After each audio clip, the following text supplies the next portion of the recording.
የድርጅታችሁ ቀጣይነትን የሚያረጋግጠው ምንድነው? ፕሮፊት ነው። ዓመት መጨረሻ ላይ ሪፖርታችሁ ላይ የሚታየው አማውንት ፕሮፊት ይባላል። በሪፖርት ላይ የሚታየው ማለት ነው። ይሄ የድርጅታችሁን ቀጣይነት ወይም ደግሞ ድርጅታችሁ ትርፋማ ሆኖ ወደፊትም የሚቀጥል ጥሩ እየሰራ ያለ ቀጣይነት ያለው ወይም ኮንሰርን የሆነ ድርጅት ወይም ደግሞ ዓላማው ላይ ለመድረስ በተሰማራበት ንግድ ላይ ትርፋማ እየሆነ እንደሆነ ያሳያችኋል ማለት ነው። ከዚህ በተጨማሪና ዋነኛው ደግሞ ካሽ ነው። ካሽ ማለት ደግሞ የድርጅታችሁ እስትንፋስ ማለት ነው። የየቀኑ የድርጅታችሁ እስትንፋስ ማለት ይቻላል ማለት ነው። ስለዚህ ይሄ ካሽ የድርጅታችሁ እስትንፋስ ከሆነ መቋረጥ የለበትም ማለት ነው። ስለዚህ እስትንፋስ ከተቋረጠ መኖር እንደማይቻለው ይሄ ካሽ ከሌለ ድርጅታችሁም ሊቀጥል አይችልም፣ ወይም ደግሞ እንቅስቃሴ ኦፕሬሽን ሊያደርግ አይችልም ማለት ነው።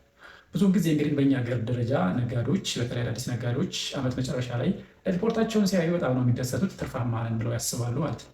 ነገር ግን ባንካቸው ላይ የባንክ ባላንሳቸው ሲታይ ከሪፖርቱ አንጻር ወይም ደግሞ ከትርፋቸው አንጻር በጣም ዝቅተኛ አማውንት ይታያል ማለት ነው። ይህ እንግዲህ ምን ሊሆን ይችላል? መጀመሪያ ደረጃ ላይ ካሽ እጥረት እንዲፈጠር የሚያደርጉ ብዙ ነገሮች አሉ።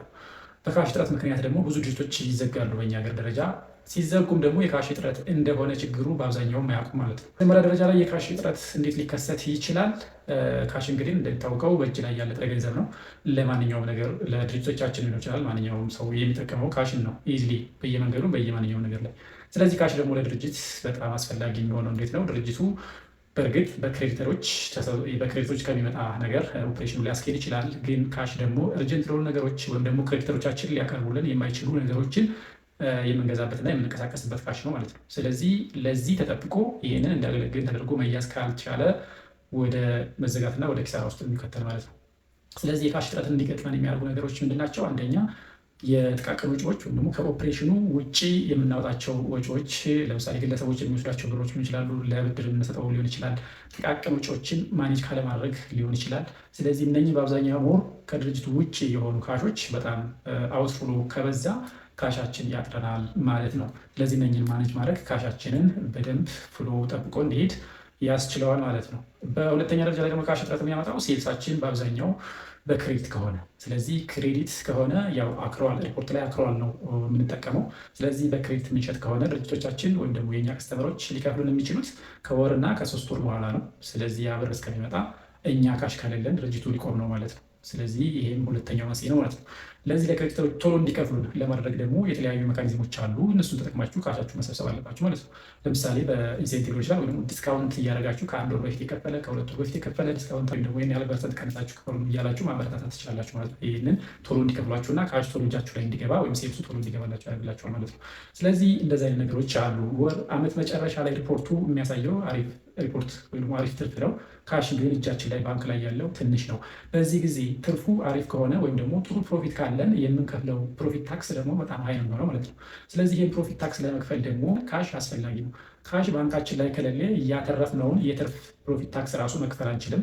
በአብዛኛው እንደውም በኛ ሀገር ደረጃ የሚዘጉት ድርጅቶች ዓመት ልክ ከዘጉ በኋላ ብዙ ብር ይከፍላሉ ታክስ፣ ግን እጃቸው ላይ ምንም ጥሬ ገንዘብ የለም። ሳያተርፉ ቀርተው ሳይሆን የካሽ ማኔጅመንታቸው በጣም የተበላሸና የካሽ ማኔጅመንት ላይ ስላልሰሩ በፕሮፌሽናል ወይ ስለማይጠቀሙ ወይ ደግሞ ካሽ ሾርቴጅ ወይም ደግሞ ካሽ አውትፍሎዎች ያን ያህል በደንብ ማኔጅ ሳይደረጉ ሲቀሩ ነው እንደዚህ የሚከሰተው ማለት ነው። ስለዚህ ፕሮፊት ታክስ ዓመት መጨረሻ ላይ ስንከፍል ካሽ ያጥረናል ማለት ነው። ካሽ ለታክሱ ያስፈልገናል። ካሽ እንደገና ለኦፕሬሽኑ ያስፈልገናል። ኦፕሬሽኑ ላይ እንዳልኳችሁ የማይቀሩ ለምሳሌ የደሞዝ ሊሆን ይችላል፣ የመብራት፣ የውሃ እነኛ አስፈላጊ ነገሮች በጣም አስፈላጊ ነገሮች ስለሚያስፈልጉ ለሚቀጥለው ዓመት ኦፕሬሽን ማስኬጃ ስለሆኑ ካሽ ዓመት መጨረሻ ላይ ጥሩ ሊሆን ይገባል ማለት ነው። ምክንያቱም እንዳልኳችሁ ትርፍ ላይ ወይም ደግሞ ሪፖርት ላይ ትርፉ በደንብ ይታያል። በደንብ አሪፍ ትርፍ ከሆነ የግድ በዛው ልክ ታክስ ትከፍላላችሁ። ስለዚህ ታክስ ስትከፍሉ ብዙ ትርፍ ስላላችሁ ካሽ ያስፈልጋችኋል ማለት ነው። ለሪፖርታችሁ ባላንስ እንዳደርግ ካሽ ባላንሳችሁ አሪፍ መሆን ይገባዋል ማለት ነው። ስለዚህ እነኚህ ምክንያቶች እናንተን ድርጅቶቻችሁን አፌክት ያደርጋሉ። ይሄ የማኔጅመንት ወይም ደግሞ የፋይናንሱ ጉዳይ ነው ማለት ነው። የፋይናንሱ ጉዳይ ነው ማለት ሲሆን ድርጅቱ ወይም ደግሞ ባለቤቱ የፋይናንስ ክህሎት ሊኖረው ይገባል። አትሊስት የኢንከም ስቴትመንት ወይም ደግሞ የካሽ ፍሎ ስቴትመንቶችን ሁለቱን ቢያንስ በደንብ ማወቅ አለበት። ዴይ ቱ ዴይ ለሚንቀሳቀሰው ወይም ደግሞ ኦፕሬሽን ላይ ያለ ምን ያህል ወጪ ወጣ፣ ምን ያህል ገቢ ገባ ለሚለው ለምሳሌ የዳይሬክት ካሽ ፍሎ ሜተድ ተጠቅመው አንድ ሰው የድርጅቱን ወጪና ገቢ ማወቅ ይችላል። ባይዘ ዳይሬክት ካሽ ፍሎ የሚያገለግለው ለዚህ ነው። ምክንያቱም ዳይሬክት ካሽ ኢን የሆነውን እና ዳይሬክት ካሽ አውት የሆነውን አቀናንሶ ምን ያህል ካሽ አለኝ ብሎ ለማወቅ ዳይሬክት ካሽ ፍሎ ስቴትመንት ወይም ደግሞ ዳይሬክት ካሽ ፍሎ ካልኩሌሽንን ቢያውቅ የተሻለ ነው ብዬ አስባለሁ።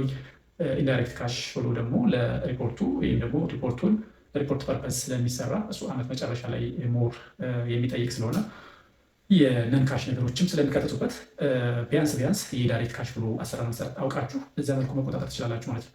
ስለዚህ የካሽ ሸርቴጅ ድርጅቶችን በአብዛኛው ከኛ ሀገር ከድርጅት ከስራ የሚያስወጣቸው የካሽ እጥረት ነው ማለት ነው። በአብዛኛው የካሽ እጥረት እንደሆነ ግን ድርጅቶቹ ወደ ባለቤቱ አያውቅ።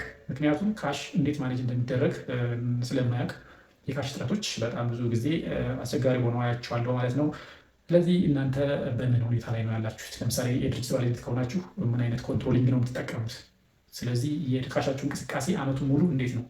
አንዳንድ ጊዜ ጥቃቅን ወጪዎች ብዙ የማይመስሉ አሉ፣ ግን አመት መጨረሻ ላይ ኢፌክት አላቸው ማለት ነው። ስለዚህ የካሽ ማኔጅመንታችሁ እንዴት ነው የሚሄደው?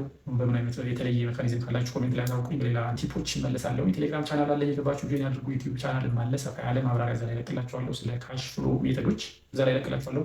ገብታችሁ ሰብስክራይብ ማድረግ ትችላላችሁ። በሌላ ቪዲዮ እንገናኛለን።